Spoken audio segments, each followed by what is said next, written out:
জাতীয় প্রেস ক্লাবের সামনে এমপিওভুক্ত শিক্ষকদের যে অবস্থান কর্মসূচি ছিল সেই অবস্থান কর্মসূচিটি এই মুহূর্তে জাতীয় প্রেস ক্লাবের সামনে থেকে কেন্দ্রীয় শহীদ মিনারের দিকে এগিয়ে যাচ্ছে, তেমনটি কিন্তু আমরা দেখতে পাচ্ছি। এবং আপনাদেরকে যদি একটু বলে রাখি, কিছুক্ষণ আগেই কিন্তু এখান থেকে তারা কেন্দ্রীয় শহীদ মিনারের দিকে রওনা দিয়েছেন এবং তাদের যে কেন্দ্রীয় কমিটির সিদ্ধান্ত অনুযায়ী তারা সচিবালয়ে অর্থ মন্ত্রণালয়ের যে বিশেষজ্ঞ কমিটি বা অর্থ মন্ত্রণালয়ের যারা দায়িত্বে রয়েছেন এই এমপিভুক্ত শিক্ষকদের সঙ্গে কথা বলা, তাদের সঙ্গে কথা বলার পর তারা সিদ্ধান্ত নিয়েছেন যে এই প্রেস ক্লাবের সামনে যে সড়ক, সে প্রেস ক্লাবের সামনের সড়কটি ছেড়ে দিয়ে তারা এই মুহূর্তে জাতীয় কেন্দ্রীয় শহীদ মিনারের দিকে যাচ্ছেন, তেমনটি কিন্তু আমরা দেখতে পাচ্ছি। এবং আমরা এখানে আপনাদেরকে যদি একটু বলে রাখি, বেশ কয়েক দফা দাবি নিয়েই কিন্তু এখানে এমপিওভুক্ত সারা দেশের শিক্ষকরা এসেছিল। তাদের মধ্যে অন্যতম দাবি হচ্ছে বাড়ি ভাড়া 20% এবং আরও কয়েকটি দাবি রয়েছে, বাড়ি ভাড়া সহ, চিকিৎসা ভাতা সহ। আরেকটি বিষয় তারা বলছেন যে তাদের যে জাতীয়করণের দাবি, সে জাতীয়করণের দাবি তারা আপাতত স্থগিত রাখবেন। যে মুখ্য যে কয়েকটি দাবি রয়েছে, যেটি হচ্ছে বাড়ি ভাড়া 20% দিলে এবং যারা কর্মচারী রয়েছেন এমপিওভুক্ত শিক্ষা প্রতিষ্ঠানের কর্মচারী যারা রয়েছেন তাদের উৎসব ভাতা 75% সহ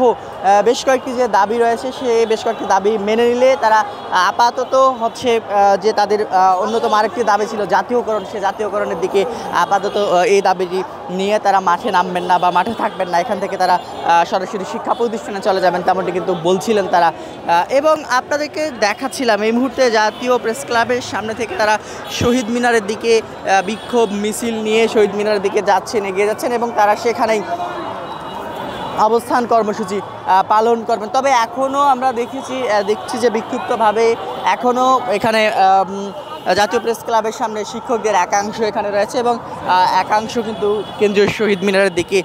এগিয়ে গেছে, তেমনটি কিন্তু আমরা দেখেছি। সব মিলিয়ে এখন পর্যন্ত এখানে শিক্ষকরা অবস্থান করছেন, তেমনটি কিন্তু আমরা দেখেছি। এবং আইনশৃঙ্খলা রক্ষাকারী বাহিনীর সদস্যরা তারাও কিন্তু সতর্ক অবস্থায় রয়েছে এই অবস্থান এবং বিক্ষোভ সমাবেশকে ঘিরে, যাতে করে কোনো অপ্রীতিকর ঘটনা না ঘটে, সে কারণেই কিন্তু আইনশৃঙ্খলা রক্ষাকারী বাহিনীর অতিরিক্ত সদস্য সংখ্যা এখানে মোতায়েন করা হয়েছে। আরেকটি বিষয় আপনাদেরকে যদি আমরা বলে রাখি, সকাল থেকেই যেহেতু শিক্ষকদের এখানে সমাবেশ হচ্ছে, সকাল থেকে জাতীয় প্রেস ক্লাবের সামনের যে প্রধান সড়ক, সেই প্রধান সড়ক মেট্রো রেলের নিচে যে সড়কটি, সেই সড়কটি কিন্তু বন্ধ রয়েছে। পাশের সড়কটি যদিও বা কিছুটা চালু রয়েছে, তবে সেখানে যান চলাচল একেবারেই কম এবং এই আন্দোলনকে ঘিরে শিক্ষকদের যে বেশ কয়েক দফা দাবির আন্দোলনকে ঘিরে আশেপাশের সড়কগুলোতে কিন্তু প্রচুর পরিমাণে যানজটের সৃষ্টি হয়েছে, তেমনটি কিন্তু আমরা দেখেছিলাম। সব মিলিয়ে এই ছিল এখন পর্যন্ত জাতীয় প্রেস ক্লাবের সামনে থেকে এমপিওভুক্ত সারা দেশের শিক্ষকদের যে অবস্থান কর্মসূচি এবং যে আন্দোলন, সে আন্দোলনের সর্বশেষ পরিস্থিতি।